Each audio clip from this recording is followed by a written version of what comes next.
Hello everyone, সকলকে আবারও welcome আমার নতুন একটা ব্লগে। তো তোমরা গায়ে হলুদ পর্ব দেখেই নিয়েছো। গায়ে হলুদ হওয়ার পরে সন্ধেবেলা ওকে সাজাতে বসে গিয়েছিল। দেন তারপরে এই তো বর চলে এসেছে। বরকে এখন আশীর্বাদ পর্ব চলছে, আশীর্বাদই করা হচ্ছে। আর এখানে একটা জিনিস হয়ে গেছে, সেটা হচ্ছে আমি প্রচণ্ডভাবে অসুস্থ হয়ে গেছিলাম এই আশীর্বাদী করার পরে। তো তোমরা আগে আমাদের আশীর্বাদীটা দেখে নাও, তারপর বলছি। এবারে রেকর্ডিংটা হবে, দাঁড়া। এবারে প্রথম দিকে শুরু করো। এবারে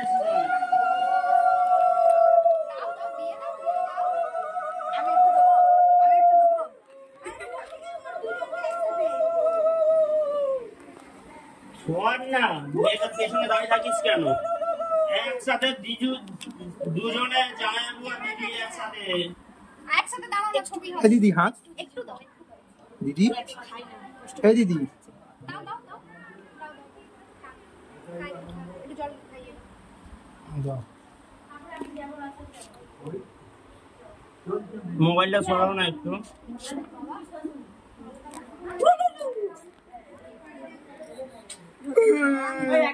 তো দেখতেই পেলে আমরা আশীর্বাদী করার পরে দেন তারপরে বিয়ে শুরু হওয়ার সময় আমি অসুস্থ হয়ে গেছিলাম। অসুস্থ মানে মাথা ঘুরে পড়ে গেছিলাম। অ্যাকচুয়ালি সকাল থেকে ছোটা দৌড়া করছি, তার মধ্যে প্রচণ্ড গরম লাগছিল। ঠিকঠাক মতন নিজে রেডি হতে পারিনি। বাড়ির সকলকে রেডি করাচ্ছিলাম, সবাইকে শাড়ি পরানো, সাজানো, এই করা সেই করা। আমি আর বোনে দুজনে মিলেই করছিলাম। আমি তো সবাইকে একজনকে ছাড়ছি আরেকজনকে ধরছি।